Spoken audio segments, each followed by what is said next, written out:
seperti pohon anggur yang subur di dalam rumahmu, anak-anakmu seperti tunas pohon zaitun di sekeliling mejamu. Bapak, Ibu, dan Saudara yang dikasihi oleh Tuhan, kita akan bersama-sama mempersiapkan diri masuk di dalam kebenaran firman Tuhan yang akan mendasari di dalam pemberkatan nikah yang diadakan pada kesempatan pagi hari ini. Karena itu kita akan menyanyikan pujian Wonderful Day.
Kembali kepada-Mu ya Tuhan, jika Engkau berkenan menyatakan kebenaran lewat hamba-Mu, dan biarlah kiranya itu meneguhkan bukan saja kedua mempelai, tetapi kami semua yang hadir, yang sudah dan akan berkeluarga, supaya kami mengerti, menyadari kebenaran yang utuh, yang salah melangkah kembalikan kepada jalur yang sesuai dengan kehendak-Mu, yang sudah menikmati tetap setia di dalamnya, memuliakan nama-Mu.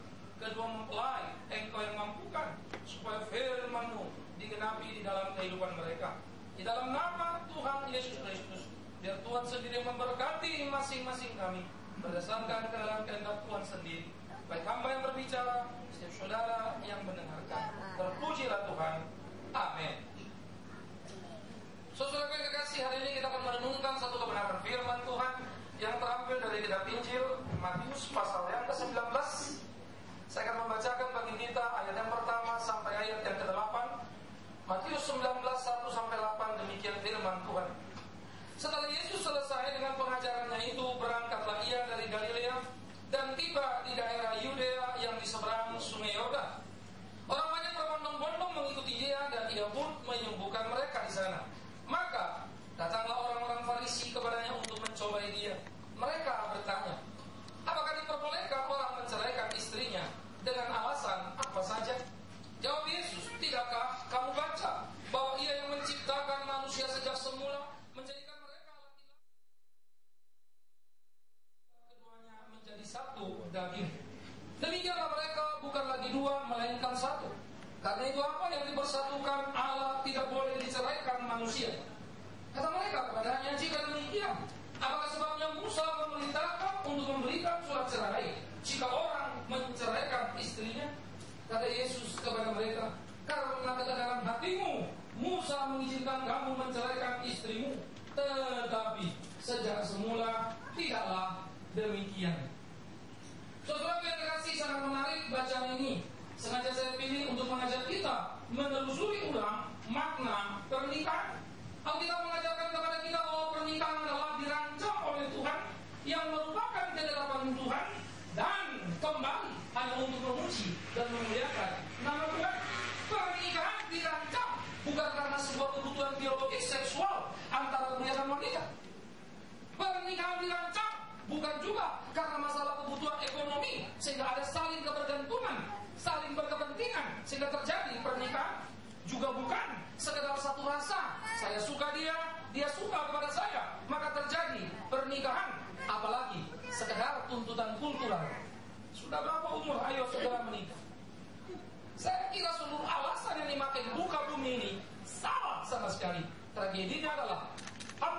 98% pasangan di Amerika yang menikah berkata, kami tidak pernah dipersiapkan untuk menikah.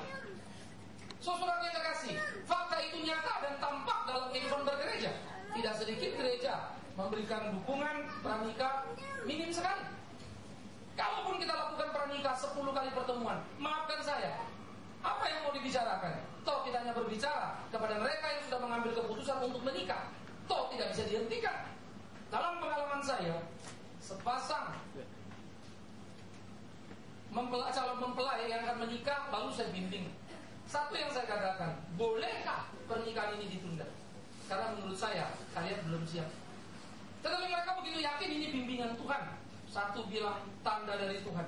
Saya kata saya juga sangat mengerti apa yang Tuhan mau. Tetapi Tuhan dia berikan hikmat pada kita. Sederhana untuk memahami pasangan ini bermasalah atau tidak. Lalu mereka tidak mau pernikahan dilanjutkan karena tadi itu keputusan sudah ada. Pernikahan dilanjutkan saudara kasih, hasilnya 2 tahun kemudian mereka datang. Ada persoalan berat di dalam rumah tangga. Mirip seperti yang sudah saya bilang. Apakah saya pendeta yang dikaruniai untuk bernubuat? Maafkan, saya tidak akan mengatakan itu. Apakah saya diberi penglihatan sehingga bisa melihat akan terjadi sesuatu? Tidak. Tapi Tuhan kasih saya hikmat untuk mengerti. Dan saya kira itu mudah untuk dipahami. Untuk apa Tuhan kasih kita otak kalau tidak berpikir? Tetapi rupa-rupanya orang Yahudi menikmati lain dan memahami lain, sehingga terjadi kesalahpahaman yang sangat luar biasa. Maka lahirlah dialog ini. Pernikahan yang semula dirancang Allah, yang merupakan ketetapan Allah dan untuk memuliakan Allah, ingat, dia bukan kebutuhan kultural, dia bukan tuntutan ekonomi, dia bukan tuntutan seksualitas. Dan ingat, negara seperti Amerika yang notabene majority Kristen ternyata gagal di dalam pernikahan. 3 pernikahan, 2 berakhir dengan perceraian. Jadi ini akan semakin menggila di dalam gerak zaman. Ternyata banyak orang berhasil dalam intelektual, dalam karir, tetapi terlalu bodoh dalam berumah tangga. Nah, tragedi-tragedi seperti ini saya kira perlu untuk kita pikirkan bersama-sama. Oleh karena itu, kepada kedua mempelai yang hari ini akan menerima peneguhan pemberkatan nikah, bisa dibekali dengan satu prinsip yang sangat penting. Mudah melaksanakan acara pernikahan, 1-2 jam selesai semuanya. Berapa biayanya? Bisa dicari kembali. Mau pesta tidak pesta, gampang. Tukang becak mampu kawin 3-4 kali. Terlalu sederhana. Kalau itu yang kita pikirkan dari segi pernikahan, mudah. Saya sebagai pendeta untuk menumpangkan tangan, apalah sulitnya? 1 hari 18 kali pun mampu. Tapi bukan itu kisahnya. Tak penting siapa yang akan meneguhkan berdua, tapi penting siapa yang mengatur semuanya. Tuhankah atau sekedar kepenuhan persyaratan lalu kita jalankan? Dan saya kira ini harus menjadi kembali. Karena itu basis daripada pernikahan dirancang oleh Tuhan. Ini menjadi pikiran kita. Maka semua konsep yang berlangsung dalam dunia ini sudah digugurkan. Harus diingat. Yang kedua, itu merupakan ketetapan Tuhan. Itu sebab istilah Yesus kepala keluarga menjadi istilah penting dalam hidup setiap orang percaya. Ya, walaupun tragedinya adalah seringkali di atas dinding ada salib, kiri kanan gambar Yesus, di tengah-tengah tulisannya Yesus kepala keluarga. Sementara di bawah gambar itu suami istri sedang lempar-lemparan sendok. Dan sayang, salah satu garpu menancap ke gambar itu. Coba pikirkan, ketetapan apa yang Tuhan lakukan dalam keluarga jikalau terjadi hidup seperti itu? To glorify God. Segala kemuliaan dikembalikan untuk Tuhan. Betulkah pernikahan kita menjadi sebuah ekspresi sehingga orang melihat betul mereka pasangan Kristen? Saya belajar banyak dari mereka. Saya suka Kisah Rasul pasal 2 ketika dicatat satu ayat, semakin hari mereka semakin disukai banyak orang dan Tuhan menambahkan jumlah mereka. Saya kira hari ini kita harus jujur, semakin hari gereja semakin menjengkelkan dan tidak disukai banyak orang. Semakin hari pernikahan Kristen tidak bisa menjadi model yang bisa diharapkan untuk satu contoh. Karena itu, ya orang menikah saya harap mempunyai beban yang kuat, pertarungan yang hebat di dalam kehidupan. Ini menjadi penting. Bagi saya paling menakutkan adalah rumah tangga. Kalau anak-anak saya jadi apa ya? Kalau saya berumah tangga, istri saya jadi apa ya? Banyak proyek Tuhan percayakan pada saya. membangun sekolah, dan sekarang anak-anak sudah ada 7 masuk di universitas. Tahun ini saya sudah dapat kabar 6 tambah lagi. Tetapi apa artinya kalau kemudian rumah tangga saya berantakan? Seorang tokoh Kristen yang sangat luar biasa membangun sebuah pelayanan yang mendunia, tetapi tragedi hidupnya sangat mengerikan. Suami istri sering ribut. Dia traveling, pulang cuma ganti koper, berangkat lagi 3-4 jam. Lalu istri mesti siapkan koper 1 lagi. Lalu waktu dia buka ada yang kurang, ribut lagi. Satu kalimat suaminya, ingat, aku melayani Tuhan, maka sudah pada tempatnya engkau melayani aku. Hai istri, tunduk pada suami, begitu ya.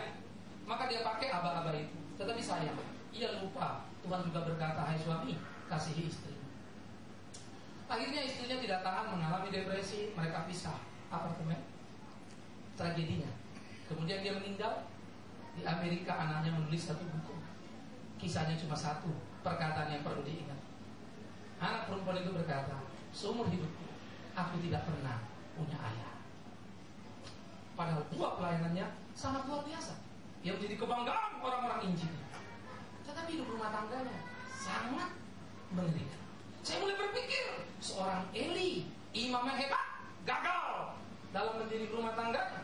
Saya berpikir seorang Samuel yang dipanggil dalam situasi krisis, gagal mendelegasikan apa yang Tuhan percayakan padanya untuk generasi berikutnya.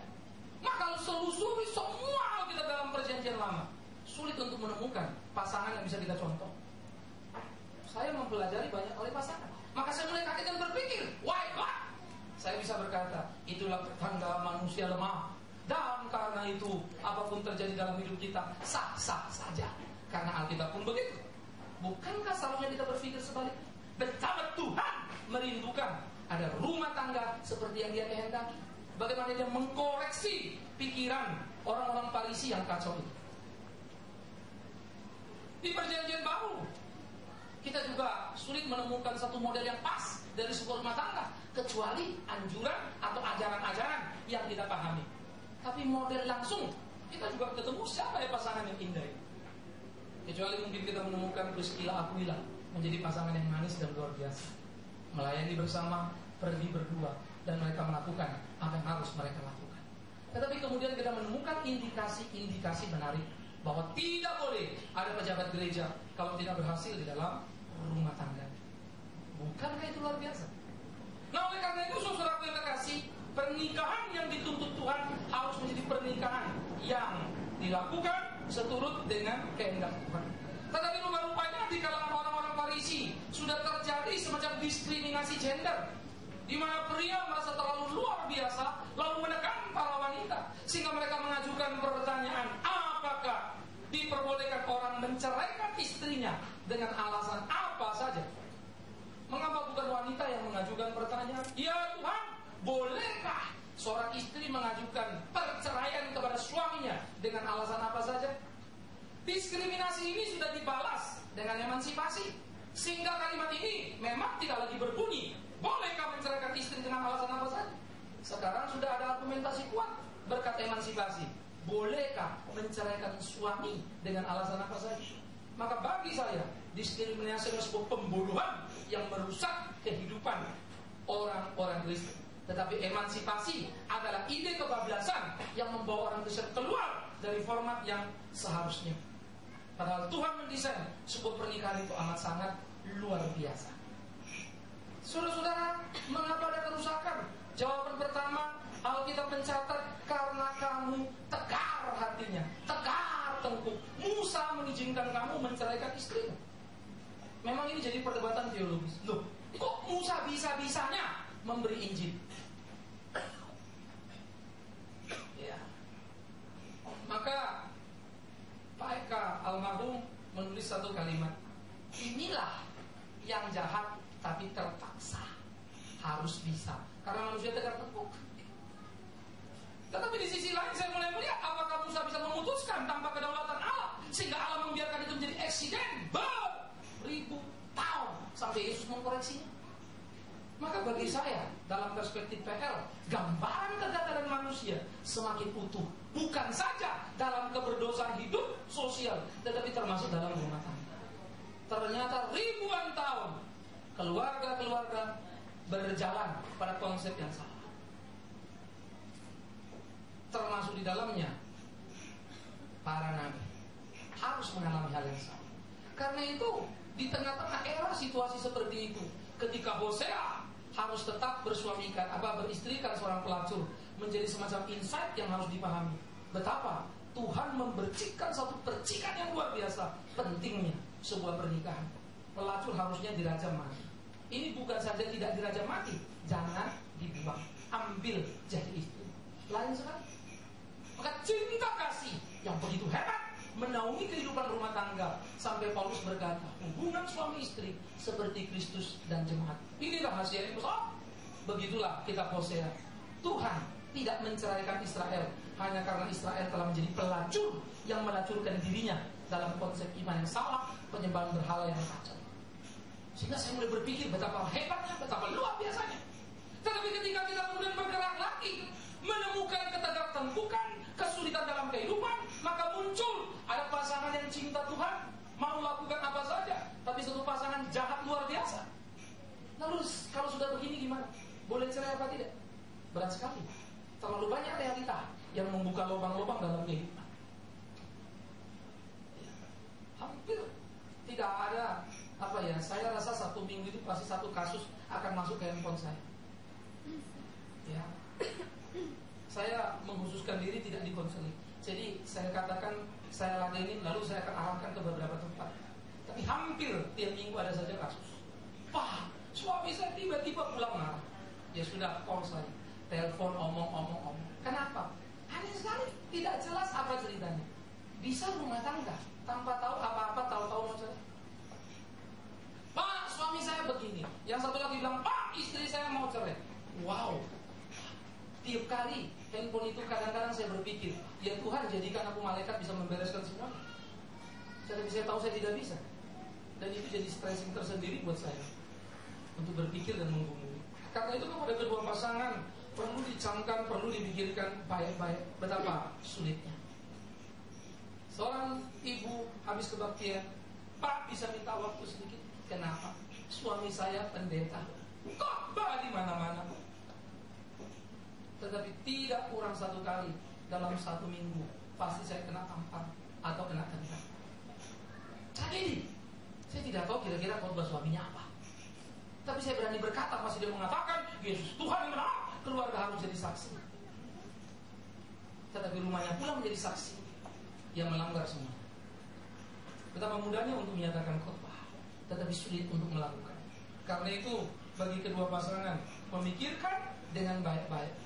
Karena apa? Karena kita sudah didesain pada satu pola hidup yang sangat merdeka, sehingga kerusakan terjadi karena tidak ada kerelaan untuk terikat. Gabriel Marcel, seorang filsuf dari Prancis, menggambarkan tentang cinta sebagai sesuatu yang indah bagi saya. Misteri yang sangat menarik. Ternyata kalau aku berani membuka diriku pada pasanganku, maka aku akan semakin mengenal diriku pada waktu aku mengenal dia. Ada satu misteri dalam cinta yang luar biasa. Ketika aku semakin mengenal pasanganku, semakin aku tahu siapa aku. Secara teologis, Calvin pun pernah bertanya, mana lebih dulu, mengenal Allah atau manusia? Lalu orang bilang itu seperti ayam dan telur, mana lebih dulu kan? Tetapi satu hal yang menarik adalah mengenal Allah akan mengenal manusia makin baik, mengenal diri baik, makin mengenal Allah baik. Secara teologis ada satu paradoks yang hebat yang terjadi saling isi ini. Dan hebatnya itulah cinta. Tidakkah proyek yang paling besar dari soal menikah? Iya. Saya pikir ini perlu dipikirkan oleh kedua pasangan. Ingat, saya punya banyak sekali rekan-rekan, dia punya pegawai. Saya bilang total pegawai ini berapa di Indonesia? 200.000. 200.000. Tapi kalau kita sudah ngomong rumah tangga, wow, dengan jujur dia berkata, saya bisa kendalikan 200.000 dengan putaran uang triliunan. Tapi rumah tangga yang kecil, sulitnya luar biasa. Ya, saya pikir ini perlu dipikirkan kedua mempelai. Mari kita masuk kepada satu kesadaran yang penuh betapa beratnya pertarungan yang akan kita hadapi. Saya mampu mengkhotbahkan dari berbagai aspek pernikahan. Tapi maafkan saya kalau saya dengan jujur harus mengatakan, saya punya catatan banyak kegagalan dalam pernikahan. maka semakin sadarlah saya, pernikahan tak sederhana. Mudah untuk mengatakan, tetapi berat sekali untuk menjalani. Baru kita mengerti, jikalau bukan Tuhan yang menjadi kepala, sia-sialah semua. Saudara-saudara, kerusakan terjadi karena manusia tegak tengkuk. Kerusakan terjadi karena manusia tidak rela terikat, padahal pernikahan menuntut keterikatan.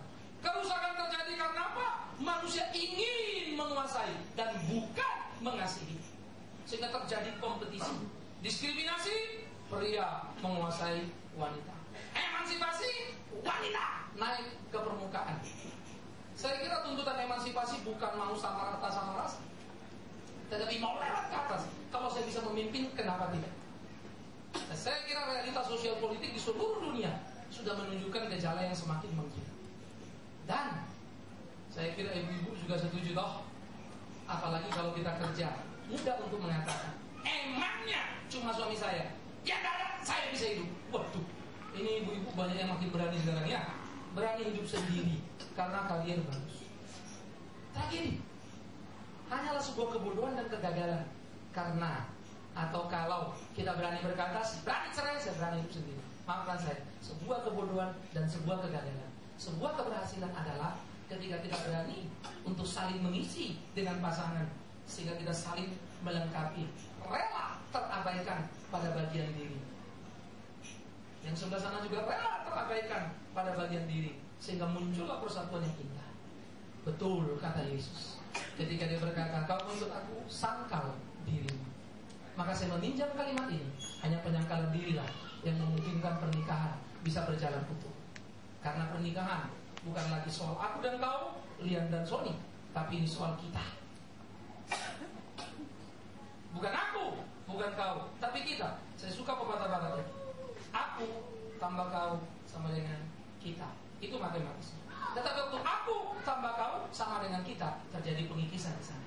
Karena aku bukan aku, kau bukan kau, tapi aku dan kau adalah kita. Ada penambahan yang indah, tetapi ada yang harus dibuang banyak di sana. Nah, waktu buang itu yang sakit. Ini realita. Nah, sekarang mari kita kembali kepada nilai yang sesungguhnya, sehingga pemberkatan peneguhan nikah ini harus dipahami. Pertama, menjadi satu pernikahan Kristen yang Tuhan kehendaki. Kembalikan kepada citranya, seperti Yesus mengatakan, sebetulnya Tuhan tidak pernah mau seperti itu. Allah menciptakan pasangan itu dua orang, laki-laki dan perempuan, meninggalkan keluarganya untuk menjadi satu. Saudara, khususnya kepada kedua mempelai, biarlah pernikahan ini kembali untuk satu gairah, mengangkat citra nikah, tujuan yang sejati, sehingga itu terjadi di dalam hidup baik Sony maupun dia. Dalam pergumulan pernikahan, saya agak banyak berubah belakangan. Artinya segala model hubungan kita pun berubah. Lalu saya mulai bicara sama istri saya, banyak berubah. Khususnya ketika pelayanan kita semakin menanjak, wanginya semakin kencang. Saya ngeri, saya takut. Semakin saya rasakan, saya rapuh dan butuh pertolongan. Saya butuh pertolongan istri saya butuh pertolongan anak-anak saya. Walaupun mungkin anak-anak saya belum mampu merekam apa yang mereka maksud. Kalau semakin kita tinggi, anak kita brengsek, hancur dan kita di atas. Mendingan kita gak top ya, orang gak ada tahu anak kita brengsek, siapa yang peduli. Tapi kalau orang tahu siapa kita, tahu kita orang baik, anak kita jahat, apa gak hancur kita? Mau bereskan itu bagaimana? Ini bukan mobil yang tabrakan, anak yang nakal. Saya takut, yes. Tapi waktu saya takut, saya pikir lagi, loh ini hidup ini apa? Apakah saya tidak boleh maju?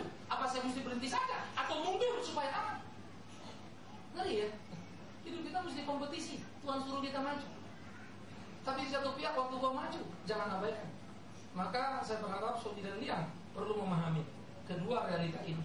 Apalagi Sony jam terbang sudah banyak, Lian sudah karir dalam kemapanan. Itu tidak tentu menjadi kemudahan, tapi bisa jadi masalah yang luar biasa. Karena pasti Lian akan menuntut waktu lebih banyak dari Sony, sementara Sony pasti akan menuntut pengertian lebih banyak dari Lian. Saya akan banyak pergi. Sekarang harus berani banyak tinggal. Gak gampang ya. Padahal ini kan konsep melayani Tuhan. Tetapi apakah iya pelayanan Tuhan harus seperti itu? Anak saya paling bontot mau jadi pendeta. Ini dalam pelayanan tahun lalu di Kalimantan. Dia angkat tangan maju ke depan. Lalu beberapa waktu lalu obrol-obrol sama istri, "Ma, kayaknya aku gak pengen dia jadi pendeta." Istri saya tanya, "Kenapa?" "Iya, kasihan anaknya mah ditinggal dulu." Kalau istri saya tersenyum lalu cerita sama saya, "Ya, saya ketawa tapi kepukul juga, dalam batin mikir juga nih. Wais, memang gila, jam terbang saya tiap tahun bertambah terus. Ya, terlalu banyak yang mesti diurus." Lalu saya pikir, ada something yang salah. Ini sinyal buat saya nih. Ya, celetukannya itu maut buat saya. Kayaknya aku gak pengen dia jadi pendeta. Kasihan anaknya. Bahasanya kan bagus, padahal yang ada juga dia anak pendeta kan. Berarti bapaknya kurang ajar nih kan gitu. Banyak pergi-pergi. Wow, betapa sulit, betapa berat. Satu pihak kayaknya rindu mau melakukan banyak hal, tapi dari pihak ada yang kita mesti jaga. Sebetulnya apa sih pelayanan? Jujur saja, saya tidak pernah lulus untuk merumuskannya. Tiap kali ada satu cita-cita, ada realita, terjadi benturan, muncul lagi sebuah pertanyaan. Tiap kali ada cita-cita, benturan, muncul lagi sebuah pertanyaan. Apa ya? Makin memahamilah saya konflik yang digambarkan oleh Paulus dalam pergumulan kehidupan ketika kita mau mencari kebenaran yang sejati. Betapa berat, betapa sulit. Karena itu, camkan. Apa yang kalian pikirkan keunggulan, izinkan saya yang sudah lebih dulu menikah untuk berkata, itu bisa jadi malapetaka. Keunggulan dalam rumah tangga bukan berapa besar pengalaman kita, jam terbang kita berkhotbah, tetapi kerelaan kita untuk tunduk. Dan masalahnya, justru waktu jam terbang kita tinggi, kerelaan tunduk semakin menipis. Ini paradoks. Dan itu berat sekali. Ya. Saya sendiri berapa tahun sebelum tak rela saya dikritik istri saya. Karena saya pikir, lu tahu apa? Soal mimbar jelas saya lebih ngerti. Tapi lama-lama saya pikir ya betul juga. Seberapa ngertinya saya tentang diri saya. Yang paling tahu tentu orang lain yang menganalisa saya. Maka orang lain yang paling pas adalah istri saya. Karena dia akan jujur mengatakan apa yang dia haruskan. Sakit, yes. Kenapa sakit? Karena saya rasa saya hero kok. Saya pahlawan kok di rumah. Iya. Kenapa saya mesti begitu kan? Aneh ya. Tahu kalau kita, jangan bilang saya tidak tahu. Saya buat bahkan berkali-kali. Tapi saya tabrak juga lebih banyak lagi. Buat banyak 2 kali, nabraknya 4 kali kali. Baru kemudian, wow, God, betapa sulitnya. Jadi, kembali mengembalikan citra nikah tujuan sejati. Belajar menyatu. Seperti yang saya katakan tadi, berani terikat. Pada hakikat kita adalah manusia-manusia yang berani bebas. Berani berkorban. Pada hakikat kita, berkorban pun kita seringkali dalam konteks akan ada penghargaan pada diri. Ya, saya share sedikit. Saya banyak berkorban dalam pelayanan. Tetapi heran ya, kalau soal perasaan kemudian saya mesti korban supaya istri saya bisa lebih menikmati begitu ya. Gak gampang tuh. Korban uang gampang. Tapi waktu saya rasa kalau saya ngalah sama dia, harga diri saya kok kayaknya anjlok, saya gak rela.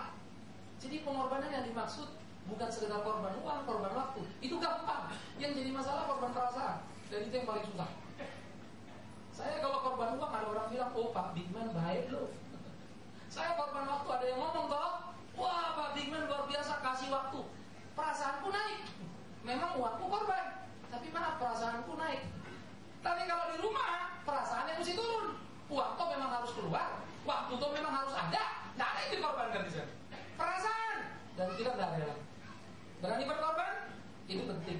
Tidak berani, sulit membayangkan sebuah pernikahan. Ya. Dan yang terakhir, bagaimana bersaksi dalam kebersamaan. To be a model in the world. Menjadi model dalam dunia yang sudah serba kacau ini.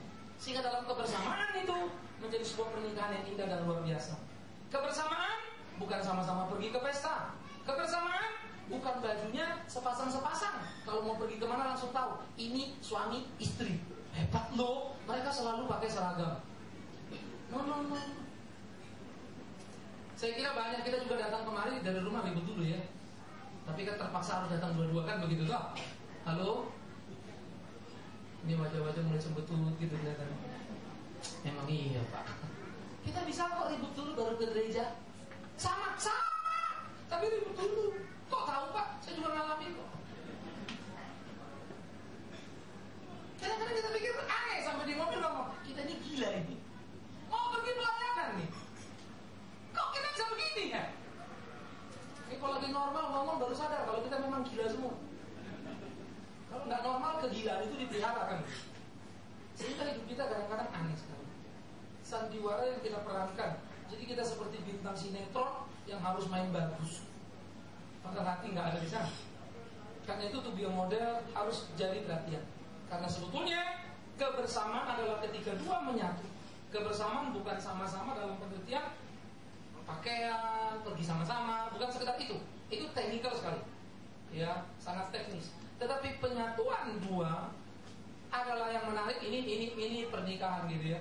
Kita disatukan, bukan disamakan. Artinya apa? Ada perbedaan yang terus-menerus ada dalam kehidupan sampai kita mati. Ada perbedaan terus-menerus, tetapi dalam perbedaan itulah kita menyatu.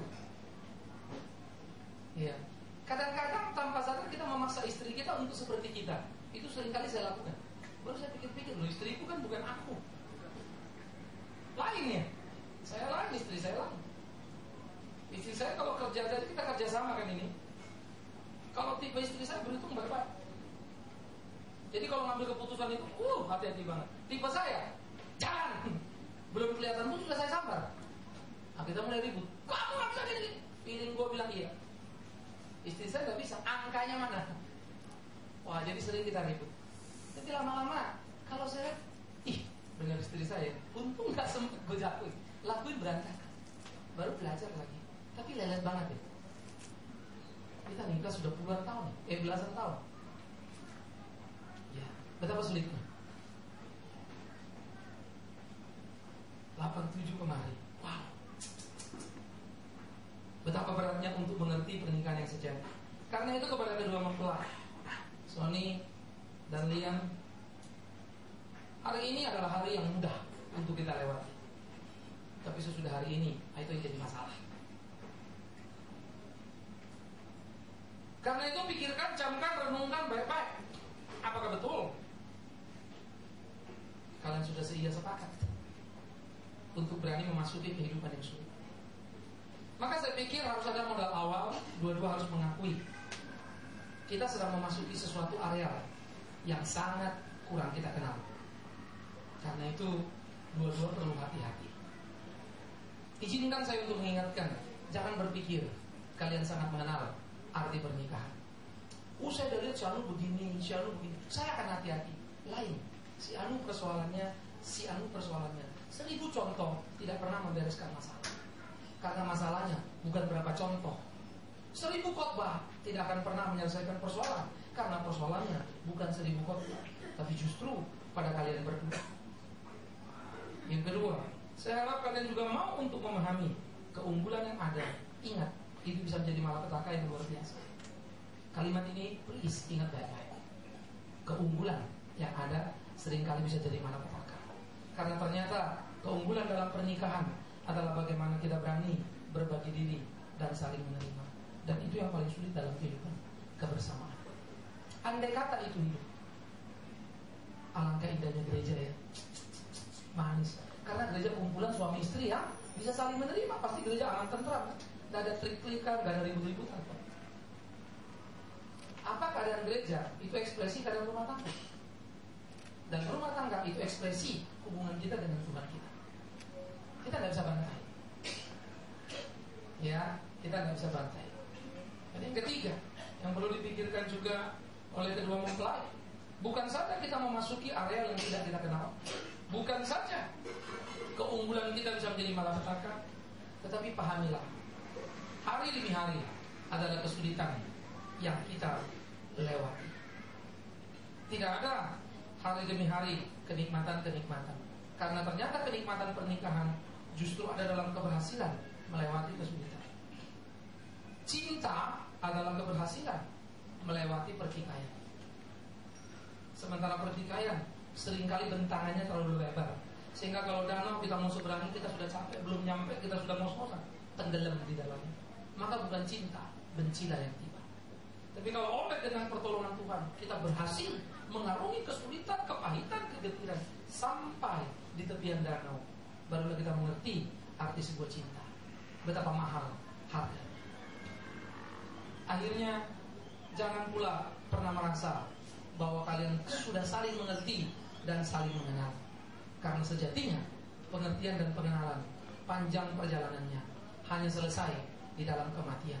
Kita akan terus saling belajar untuk memahami, mengenali pasangan kita.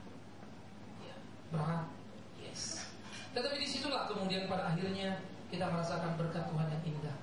Bukan karena kita tidak ada uang dapat uang, bukan karena kemudian kita bisa mencicil rumah, membeli mobil dan seterusnya.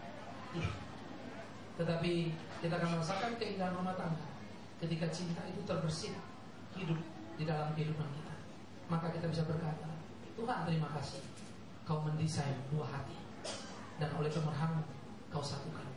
Dan sekarang mengertilah kami makna sebuah persekutuan, bukan di luar sana, tapi di sini, di dalam rumah. Tuhan memberkati, Tuhan memampukan. Dan jangan lupa, orang bilang Sony sudah berhasil mengakhiri masa lajangnya. Pertobatan itu akhirnya tiba juga. Karena saya termasuk yang agak ngompor-ngompor itu begitu ya, supaya cepat.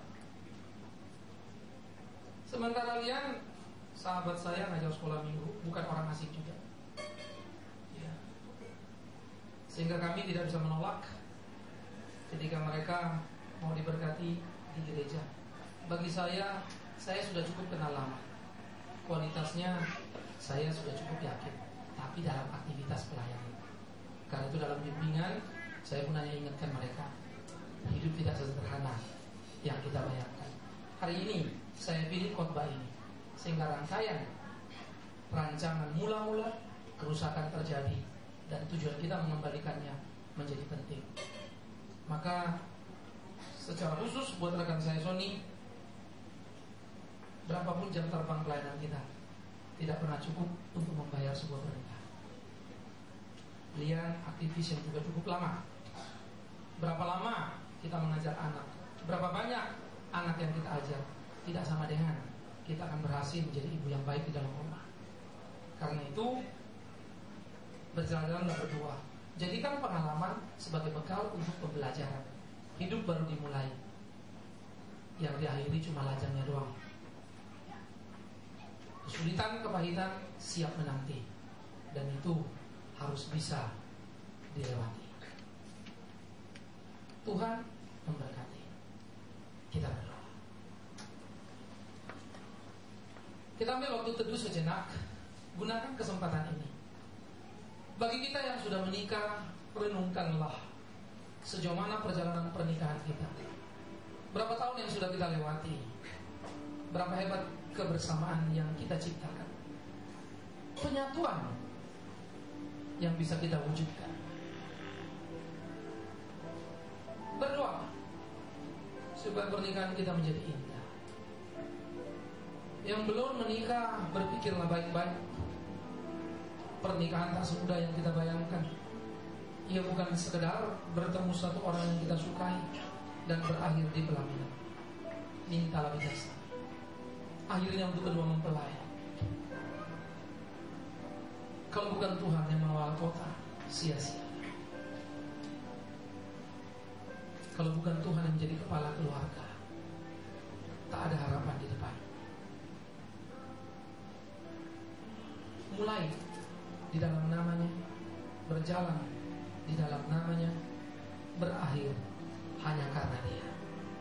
Bapa di dalam surga, terima kasih